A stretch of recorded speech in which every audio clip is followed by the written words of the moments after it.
Good morning to all of you. Chemistry की class में एक बार फिर से आपका स्वागत है। मैं हूं डॉक्टर अखिलेश जोशी और आज फिर से आया हूं आपके बीच में एक नए टॉपिक के साथ, नए चैप्टर के साथ, जिसका नाम है chemical bonding. Chemical bonding class 11th का 5th चैप्टर है और ये चैप्टर अपने आप में काफी इंपॉर्टेंस रखता है।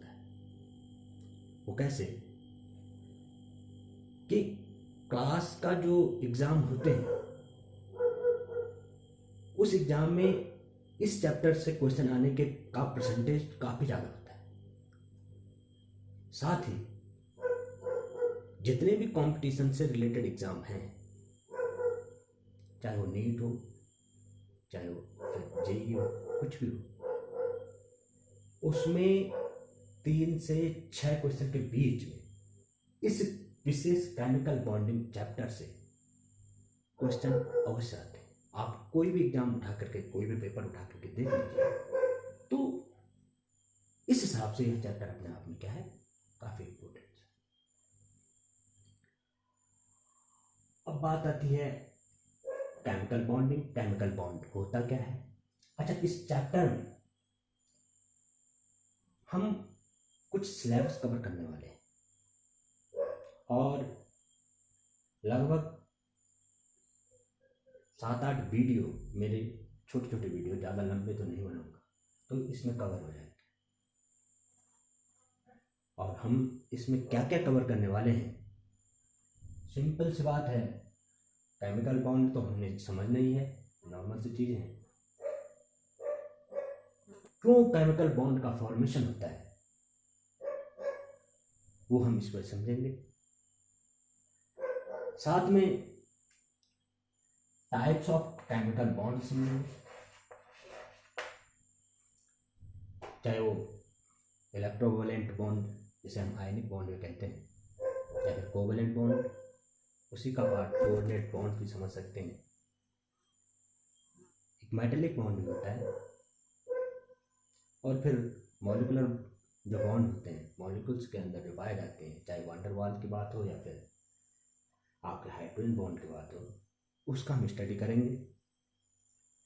बीच में एक लैटिस एनर्जी, इसी टॉपिक के अंदर उसको बहुत अच्छे ढंग से समझेंगे। फिर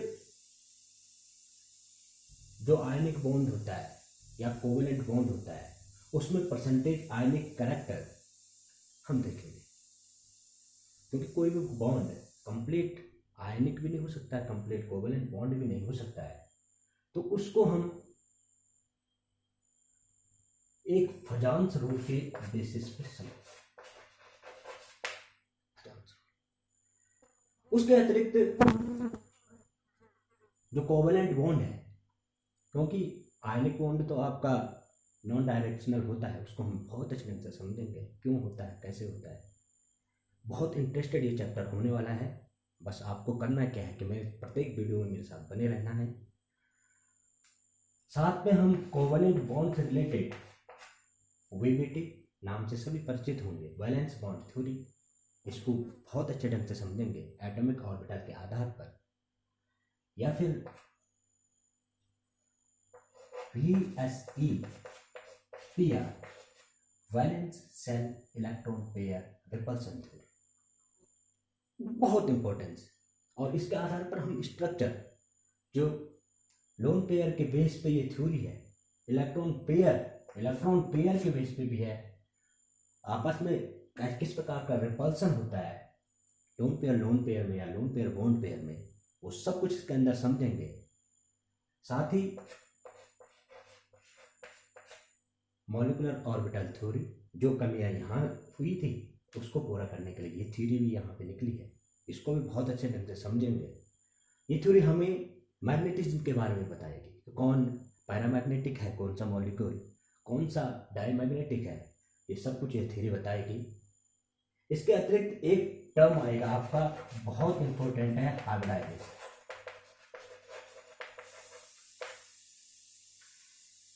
मैं आपको विश्वास दिलाता हूं, हाइब्रिडाइजेशन हम बहुत अच्छे ढंग से समझेंगे और इसको डेफिनेशन ही डिपेंड नहीं करता है, मतलब क्वेश्चन वो जमाना गया जब केवल किसी का डेफिनेशन पूछा जाता है कि वो क्या होता है, कैसा होता है, किसमें कौन सा हाइब्रिडाइजेशन है, कौन से स्ट्रक्चर क्या है।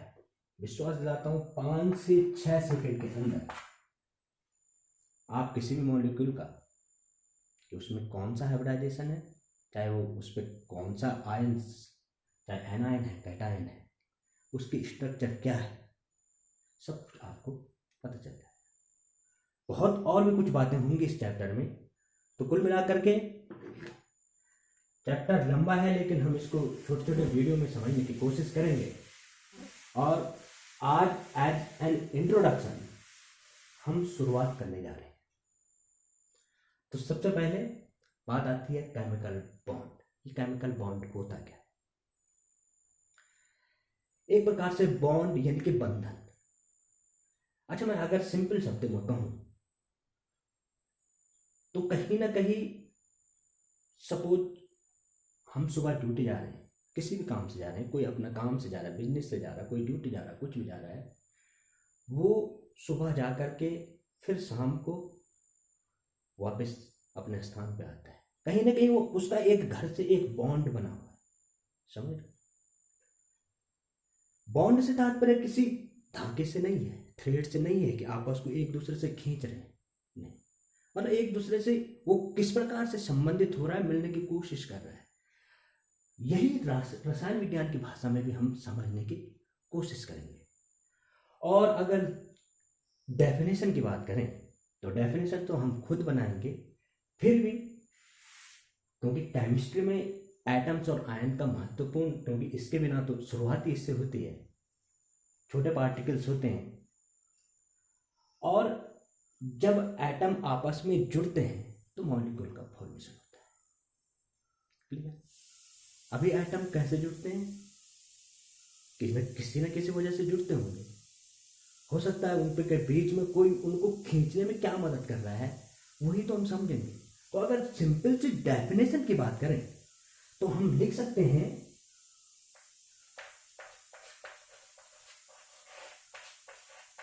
The force of attraction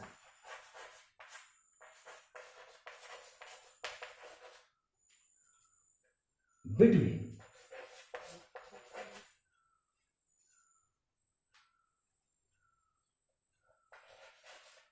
atoms or ions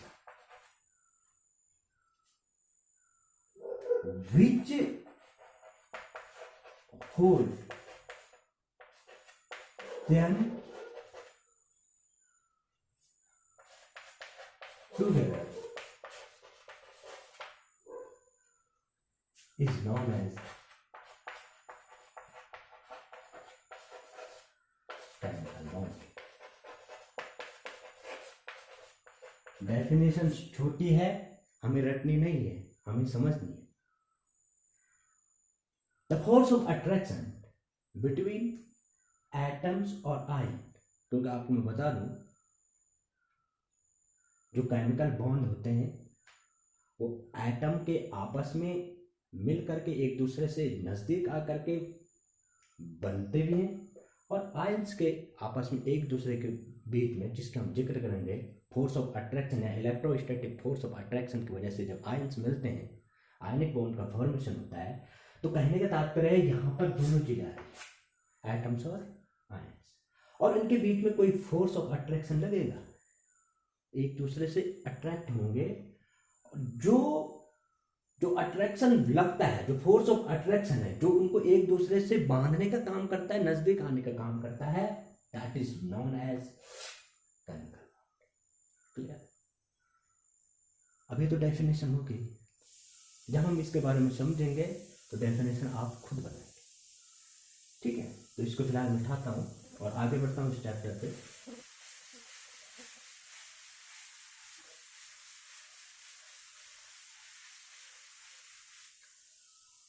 हम समझेंगे आगे कि भाई ये केमिकल बॉन्ड की जरूरत क्यों होती है, क्यों एटम केमिकल बॉन्ड का फॉर्मेशन करते हैं। तो इसको समझने के लिए हम एक दो पॉइंट्स का जिक्र करेंगे, समझेंगे। पहला पॉइंट है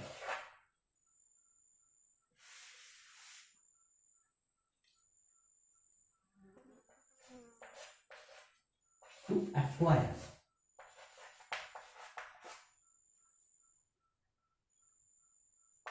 nearest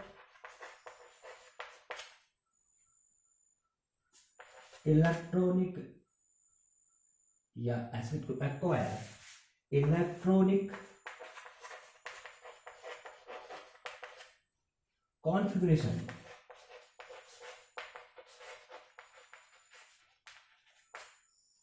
of nearest inert gas का नाम ले सकते हैं, inert gas, to acquire electronic configuration of nearest inert gas. Inert gas का बताने की जरूरत नहीं है, छोटी क्लास की बात है, फिर भी यहाँ किनारे लिख रही हूँ। जो इनर्ट गैस आपका पीरियोडिक टेबल 0 ग्रुप के मेन वर्ड्स हैं helium, neon, argon, krypton, xenon और रेडियम। ये क्या है? इनर्ट गैस है। तो पहली चीज है कि ये जो हमने लिखा है, कोई भी एटम जो होता है, चाहे वो मेटल में हो सकती है, नॉन मेटल में हो सकती है, उसकी एक टेंडेंसी होती है। क्या टेंडेंसी होती है? कि वो अनस्टेबल होता है तब तक जब तक वो अपनी नज़दीकी अक्रिय गैस के बराबर या इनर्ट गैस के बराबर इलेक्ट्रॉनिक कॉन्फ़िगरेशन प्राप्त न कर ले। फिर तो वही काम को वो शुरुआत करने जा रहा है, क्या? बॉन्ड फॉर्मेशन के, केमिकल बॉन्ड बनाने की, और केमिकल बॉन्ड बनाने के कारण वह मॉलिक्यूल का फॉर्मेशन करेगा। और मॉलिक्यूल तब बनेगा जब केमिकल बॉन्डिंग होगी, आपस में बॉन्ड बनेगा, बॉन्ड के आधार पर मॉलिक्यूल का फॉर्मेशन। ठीक है, तो पहली विशेषता क्या है? किसी भी एटम की संरचना प्राप्त करना या इलेक्ट्रॉनिक कॉन्फ़िगरेशन प्राप्त करना अपने नजदीकी अक्रिय गैस के बराबर। ठीक है, सिंपल सी बात है। कोई भी एग्जाम्पल ले लीजिए, सपोज हम मैग्नीशियम की बात करते हैं, तो मैग्नीशियम का ये न्यूट्रल एटम है। न्यूट्रल मैं क्यों बोल रहा हूँ? हैविंग नो एनी पॉजिटिव और नेगेटिव चार्ज, ये मैग्नीशियम है ना। इसमें प्रोटॉन अपने प्रोटॉन आपको पता है 12 है, और इलेक्ट्रॉन में क्या है? 12। प्रोटॉन भी 12 और इलेक्ट्रॉन भी 12। क्योंकि हमें इलेक्ट्रॉन के आधार पर इलेक्ट्रॉनिक कॉन्फ़िगरेशन करना है, तो जो नॉर्मल कॉन्फ़िगरेशन इसका होता है ये 2 8 2 अपने आप में क्या है? मेटल है। और मैं डायरेक्ट कैसे बता रहा हूँ कि ये मेटल है? मैंने इसको नॉन मेटल क्यों नहीं कहा? ना मैंने इसको देखा कि इसकी मेटल की विशेषता, ना ये मेरे को यहाँ पे बता रहा है जो मेटल की विशेषता होती है, चाहे वो अपने आप में सोनरस हो, या फिर उसकी कंडक्टिविटी हो, या फिर डक्टिलिटी हो, जो कुछ भी होता है ना।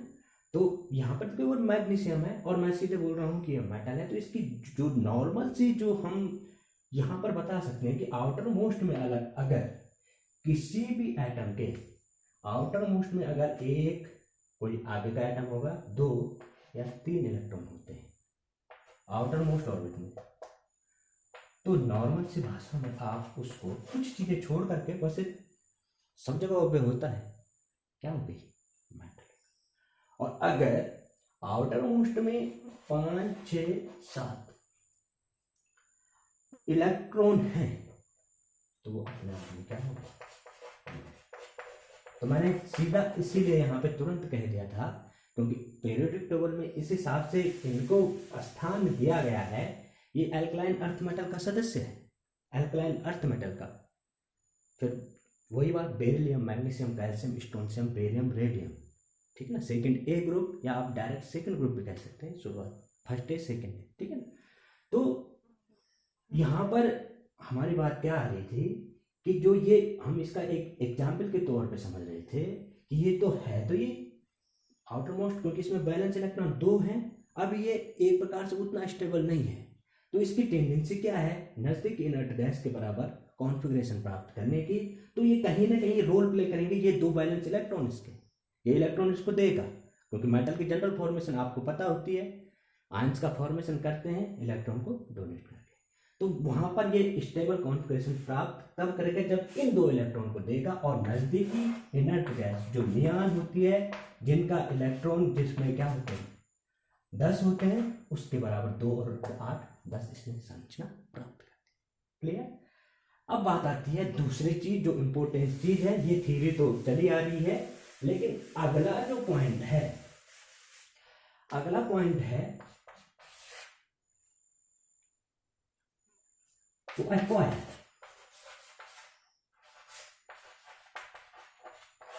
स्टेबिलिटी,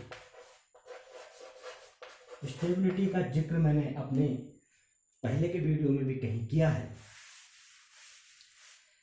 फिर से बता रहा हूं। कोई भी पार्टिकल हो, एटम हो, कुछ भी चीज हो, हर कोई अपने को स्टेबल करना चाहता है, और स्टेबल उसके वो तब होगा जब उसकी एनर्जी क्या होगी, डाउन। क्योंकि आपको पहले ही पता है कि एनर्जी, मैंने आपको पहले भी जिक्र किया है, एंटी प्रोपोर्शनल टू, इसको energy is anti proportional to stability. Clear, समझ में आ गया। अब स्टेबिलिटी प्राप्त करेगा तब करेगा जब इसकी एनर्जी क्या होगी, डाउन होगी।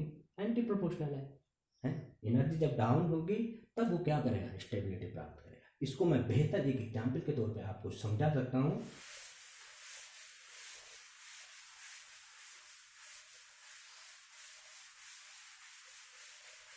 सपोज मैं कोई भी चीज बना रहा हूं, सपोज ये कोई स्थिति है, ये कोई एक प्रकार से लोहे को मान के चलिए आप, या लकड़ी का कोई डिजाइन है, ऐसा डिजाइन जिस प्रकार से मतलब ये स्लॉप है बीच में, मतलब यहाँ से ठीक है, और यहाँ पे हमने एक गेंद रखी, चलो यहाँ पर रखिए, एक गेंद उधर रखिए, रखिए बिल्कुल किनारे पर रखिए, अभी हाथ से रखिए। बताइए इसकी पोटेंशियल एनर्जी कम होगी, ज़्यादा होगी, ज़्यादा होगी। वो भी इसलिए क्योंकि ऊपर है और वो लटकना चाह रहा है, ठीक है, ऐसा स्लोप है। तो जैसे हम हाथ से छोड़ेंगे ये गेंद नीचे आएगी, जब ये नीचे आएगी तो ये इसकी एनर्जी ज़्यादा आएगी, ये तुरंत आएगी और फिर यहाँ तक पहुँचेगी कम से कम, फिर यहाँ से फिर बहक आएगी तो इधर, फिर यहाँ तक आएगी, फिर इस हिसाब से इधर को आएगी। एक स्थिति ऐसे ऐसे चलते चलते एक इसके ठीक सेंटर ऑफ पॉइंट पे ये क्या हो जाएगी, स्थिर हो जाएगी। अब इसकी यहाँ पे पोटेंशियल एनर्जी जो है वो क्या है, बिल्कुल कम है, सबसे कम है। और जब अगर इसकी पोटेंशियल एनर्जी सबसे कम है तो यहाँ पर ये अपने आप में स्टेबल हो जाएगी, बिल्कुल अब हिलने वाली नहीं है। हाँ, अगर उसको कहीं बाहर से कोई फोर्स, चाहे हवा का माध्यम मिले तब हिल सकती है, अदरवाइज वो हिलेगी नहीं। क्लियर। अब ये चीज मैं क्यों समझा रहा हूं, ऐसी स्थिति क्या होती है, एटम्स के आपस में होती है। मैं क्योंकि एटम्स भी क्या होते हैं, क्योंकि एनर्जेटिक होंगे। अब वो एनर्जेटिक होंगे तो एक दूसरे से क्या करेंगे, नजदीक आने की कोशिश करेंगे। कैसे करेंगे मैं आपको समझाता हूं, उसका तरीका अलग अलग है। सपोज आप दो एटम की बात करते हैं, ये कोई दो एटम, अब आपको पता है एटम तो है, इसकी ये यहाँ पे ये क्या है, कक्षाएं हैं, है? एक भी हो सकती है, दो भी, एटम के आधार पर, उसके साइज के आधार पर। और बीच में इसका एक क्या होता है, न्यूक्लियस होता है। बीच में हमने इसका क्या बना दिया, न्यूक्लियस बना दिया। ये इसकी दो एटम है ना, ये है, और माना इतना बड़ा कोई एटम है। यहाँ तो सेल में इधर तो आपका इलेक्ट्रॉन कक्षाओं में घूमते रहेंगे अपनी एक्सिस की तरफ भी, और इसके चारों ओर भी घूमते रहेंगे, ठीक है, वो तो आपको पता है, या फिर हमारे अगले वीडियो में आप देख सकते हैं। और बीच में ये आपका क्या है, न्यूक्लियस है, और न्यूक्लियस में सबको पता है कि एक तो प्रोटॉन होता है, एक क्या होता है, न्यूट्रॉन। सबको पता है इलेक्ट्रॉन में क्या होता है, नेगेटिव चार्ज होता है, बोलने की जरूरत नहीं है। और जो न्यूक्लियस होता है, न्यूक्लियस में एक प्रकार से क्या होता है, पॉजिटिव चार्ज। न्यूक्लियस में पॉजिटिव चार्ज होता है, यानी कि ये जो बीच का कण है, ये अपने आप में पॉजिटिव है, क्योंकि न्यूट्रॉन तो न्यूट्रल है, इसमें तो कोई चार्ज नहीं होता है, और प्रोटॉन में क्या पॉजिटिव चार्ज होता है। तो ओवरऑल अगर न्यूक्लियस को देखा जाए तो पॉजिटिव चार्ज होता है। अब हम ये बातें क्यों कर रहे हैं थोड़ा समझेंगे। अब बात आती है कि ये एक दूसरे से क्या अप्रोच करेंगे, एक दूसरे के पास आएंगे। तो इनके साथ दो कंडीशन में बता रहा हूँ। इसको मैं मान रहा हूँ कोई एटम ए और इसको मान रहा हूँ कोई एटम बी। ठीक, इसका जो न्यूक्लियस जो पॉजिटिवली चार्ज है इसको हमने माना एन ए, न्यूक्लियस के बेस में, और इसको माना हमने एन। इसका न्यूक्लियस तो एन ए, इसका है एन। इलेक्ट्रॉन अगर है इसके तो इसको मान लिया हमने ई ए, इलेक्ट्रॉन ऑफ एटम ए। ठीक है, और ये इलेक्ट्रॉन ऑफ एटम। अब क्या कंडीशन हो रही है, ये आपस में एक दूसरे से, देखो यहां पर इनके बीच में एक तो एन ए और एन बी, ठीक है, और ई ए और ई बी। हमने यहां पे लिखा N A N B E A E B, क्योंकि दोनों पॉजिटिवली चार्ज है। न्यूक्लियस इसका भी पॉजिटिवली चार्ज है, इसका भी है, यानी कि इसका न्यूक्लियस दोनों पॉजिटिवली चार्ज हैं। अगर दो पॉजिटिव चार्ज को आपस में नजदीक लाने की कोशिश करके क्या जुड़ेंगे, सोचो जरा भाई, नहीं जुड़ेंगे। क्यों? क्योंकि उनके बीच में रिपल्सन अकर होगा, एक रिपल्सन पैदा होगा, वो रिपल्स होंगे एक दूसरे से। तो इनके बीच में जो ये फोर्स काम कर रहा है, इनके बीच में क्या काम कर रहा है, रिपल्सन। क्या काम कर रहा है बेटा, रिपल्सन। क्लियर? ऐसी कंडीशन यहां पर भी है, क्योंकि आपको पता है एक इलेक्ट्रॉन इसका ये दूसरे एक दूसरे से नजदीक आने की कोशिश कर रहे हैं, लेकिन यहां पर एक रिपल्सन क्रिएट हो रहा है। और ये जो फॉर्मेशन की बात जहां तक आने की सोच रहे हैं, यहां पे एक रिपल्सन हो रहा है। ठीक है, लेकिन ये चीज तो इतनी तक ठीक है, लेकिन इनके बीच में कुछ और चीजें भी तो होंगी। क्या होंगी? अगर इसका न्यूक्लियस और बी एटम का इलेक्ट्रॉन आपस में एक दूसरे से अप्रोच करेंगे, तो ये क्या करेंगे आपस में, इनके अंदर क्या होगा, क्योंकि अलग अलग चार्ज है, पॉजिटिव चार्ज और नेगेटिव चार्ज। पॉजिटिव चार्ज और नेगेटिव चार्ज आपस में क्या करते हैं, अट्रैक्शन। इनके बीच में क्या हो गया, अट्रैक्शन। सेम चीज यहां पर भी है, इनके बीच में क्या हो गया, तो जी जो चीज आपने देखी, यहां पे दो चीजें हैं, रिपल्सन भी है, अट्रैक्शन भी है। और ओवरऑल देखा जाता है कि भारी पड़ जाता है अट्रैक्शन रिपल्सन के ऊपर।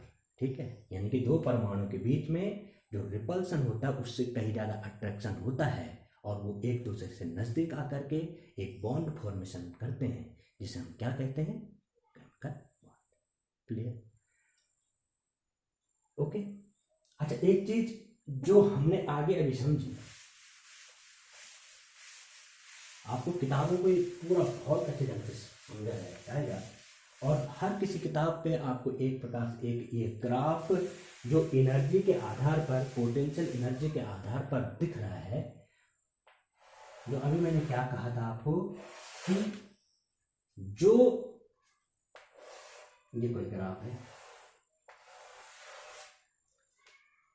जब कोई भी चीज स्टेबिलिटी में आती है तो उसकी पोटेंशियल एनर्जी क्या होती है, डाउन होती है। यहां पर मैं बात करने वाला हूं दो मॉलिक्यूल के बीच में। देखो, अगर ये दो मॉलिक्यूल, दो एटम है, तो ग्राफ में इसी आधार पर बनाने वाला हूं। ये दो एटम है, इसका अपना न्यूक्लियस है, इसका अपना न्यूक्लियस है। ये आपस में क्या करेंगे, एक दूसरे को अट्रैक्ट करेंगे, क्योंकि रिपल्सिव फोर्स पर भारी पड़ रहा है अट्रैक्टिव फोर्स। ठीक है ना, तो अट्रैक्टिव एक दूसरे से क्या आ गए, बिल्कुल नजदीक आ गए। ठीक है ना, और जो इनके जो ये आपस में जो ये नजदीक आ रहे हैं और इनके सेंटर के बीच की जो ये दूरी है, तो ये कहीं ना कहीं ये क्या है, एक बॉन्ड का फॉर्मेशन हो रहा है ना। उससे ज्यादा नजदीक आएंगे तो फिर दूसरी चीज हो जाएगी, फिर रिपल्सन क्रिएट हो जाएगा, फिर वो रिपल्स हो जाएंगे। बिल्कुल उतना जितना तक अट्रैक्शन ठीक है, उतनी दूरी, और वो आपस में, इसको कहा जाता है एक बॉन्ड। ठीक है ना। अब ये चीजें यहां पर देखें, यहाँ पर क्या देखेंगे आप, अगर एक किताब में आपको देखने को मिलेगा और आप बेहतर ढंग से यहाँ पर भी समझ सकते हैं कि जो ये दूरी, जो दो एटम के बीच की जो हमने दूरी बताई थी, इसको हम आर से शुरू किससे,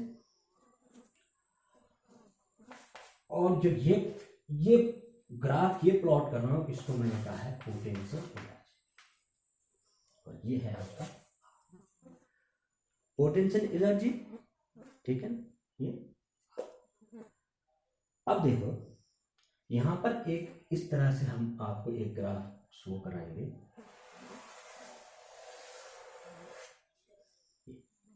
ध्यान रखना आर की वैल्यू यानी कि इनके बीच की जो दूरी है उसकी वैल्यू यहाँ पर मैक्सिमम, इसको हम इनफाइनाइट मानते हैं, ये जो आर है, ठीक है, इसकी दूरी क्या है, मैक्सिमम, समझ लो यहाँ पे मैक्सिमम है। अब मैक्सिमम आप इनफाइनाइट का मतलब किलोमीटर में मत चला जाता, आर दो एटम के बीच की दूरी है, इन्हें आपस में मिलना है, मॉलिक्यूल बनाना है, तो पहले तो सेंटीमीटर मिलीमीटर में दूरी होगी, मैक्सिमम अगर दूरी होगी तो सेंटीमीटर, या फिर ज़्यादा से ज़्यादा इनफाइनाइट की बात करें तो 50 सेंटीमीटर से ज़्यादा तो हम बात ही नहीं कर सकते, तो यहाँ पे ये मैक्सिमम दूरी, ठीक है ना। ये क्या है, मैंने कहा है दो एटम के बीच की दूरी, कब तक, जब तक अट्रैक्शन हो रहा है, रिपल्सन की बात नहीं हो रही, जैसे ही रिपल्सन होगा वो क्या कर जाएंगे, ऊपर हो जाएंगे, ध्यान रखना, ठीक है। अब समझ रहे हो, यहाँ पर ये जो वैल्यू है, ये जो है ये वैल्यू है, यहाँ से ये तो जीरो से ऊपर है, ये जीरो से नीचे, ठीक है, समझ रहे हो। यहाँ पर अगर ध्यान रखना, अगर हम ये दूरी कम कर रहे हैं, यानी कि ये दूरी कम कर रहे हैं, ठीक है, दूरी कम कर रहे हैं, तो आप देख रहे हो एनर्जी, जो पोटेंशियल एनर्जी है वो उसका कर्व कहाँ जा रहा है, लास्ट जा रहा कि नहीं, और एक स्थिति ऐसी आ रही है कि यहां पर ये जो स्ट्रक्चर है, यहां पर पोटेंशियल एनर्जी सबसे क्या है, कम, ठीक है ना, यहां पर पोटेंशियल एनर्जी सबसे कम, तो ये जो ये दूरी है, इसको हम अगर इस ढंग से देखें, इसके और इसके बीच की जो ये जो है, यही तो बॉन्ड है, क्या है, क्योंकि आप समझ में आ गया होगा, यहां पर पोटेंशियल मतलब स्टेबिलिटी ये प्राप्त कर रहा है, स्टेबिलिटी तब प्राप्त करेगा जब पोटेंशियल एनर्जी की वैल्यू सबसे डाउन होगी, है ना, स्टेबल तो वो वहीं पे है, और जो ये स्टेबिलिटी है, इसको हम ये जो दूरी दिखा रहे हैं, ये यही तो बॉन्ड का फॉर्मेशन है, समझ में आ गया होगा, ठीक है। फिर से बता रहा हूं भाई, ये कोई दो एटम है, उसकी दूरी क्या है, आर, समझ में आ रहा है। अब ये आर जो है, ये इसकी मैक्सिमम दूरी है यहाँ पर, इनफाइनाइट, जैसे जैसे हम इसको दूरी को कम कर रहे हैं, मतलब एक दूसरे से अप्रोच कर रहे हैं, अब अप्रोच कर रहे हैं, तो ये नीचे नीचे नीचे पोटेंशियल एनर्जी आ रही है, और एक ऐसी स्थिति आ रही है यहाँ पर ये स्टेबिलिटी को प्राप्त कर रहा है, यानी कि फोर्स ऑफ अट्रैक्शन वहां पे बिल्कुल, इसके बाद फोर्स ऑफ अट्रैक्शन नहीं होगा, उसके बाद क्या होगा, जैसे ही रिपल्सन शुरू होगा, पोटेंशियल एनर्जी की वैल्यू क्या हो जाएगी, फिर ये प्लॉट कहाँ करेगा, ऊपर की तरफ करेगा, तो जो जहां पर ये दूरी है, ये दूरी क्या है, इनके जो बॉन्ड बन रहा है, इनके बीच का ये जो केमिकल बॉन्ड की दूरी है, ये क्लियर, तो इस प्रकार से हम इसको समझ सकते हैं, क्लियर। अब आगे बात करते हैं, आगे क्या बात करेंगे,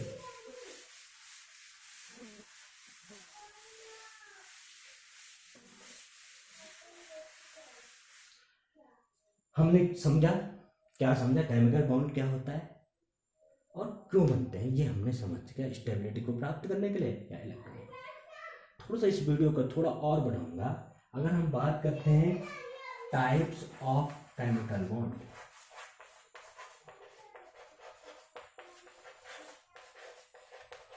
types of chemical bond, types of chemical bond की जहां तक बात है, तो हम इसको एक चार्ट के माध्यम से समझाएंगे कि दो प्रकार के बॉन्ड पाए जाते हैं। नंबर एक होता है इंटर एटॉमिक,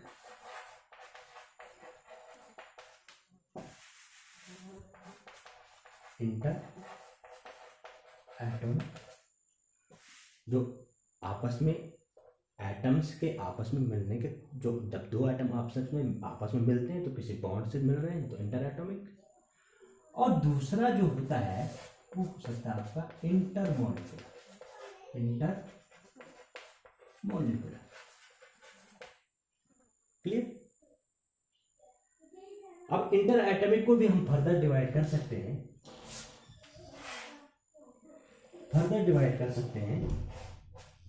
नंबर 1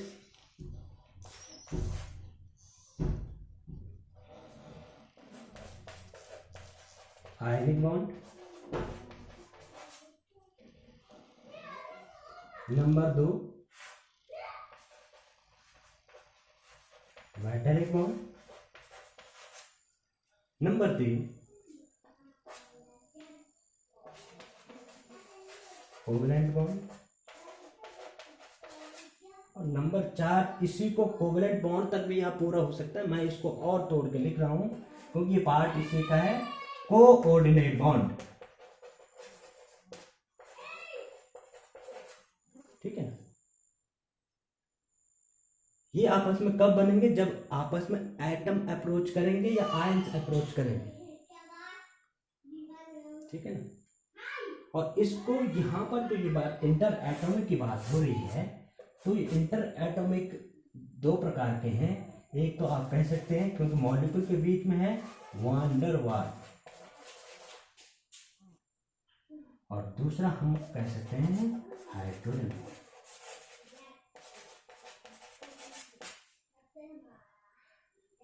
तो आज के टॉपिक में फिलहाल इतना ही। अब हम अगले टॉपिक में इनको बहुत डिटेल में समझने वाले हैं और फिर आगे इसके बारे में कैसे आयनिक बॉन्ड का फॉर्मेशन होता है, क्योंकि आयनिक बॉन्ड आपको पता है जब आयंस एक दूसरे से अप्रोच होंगे। ठीक है ना?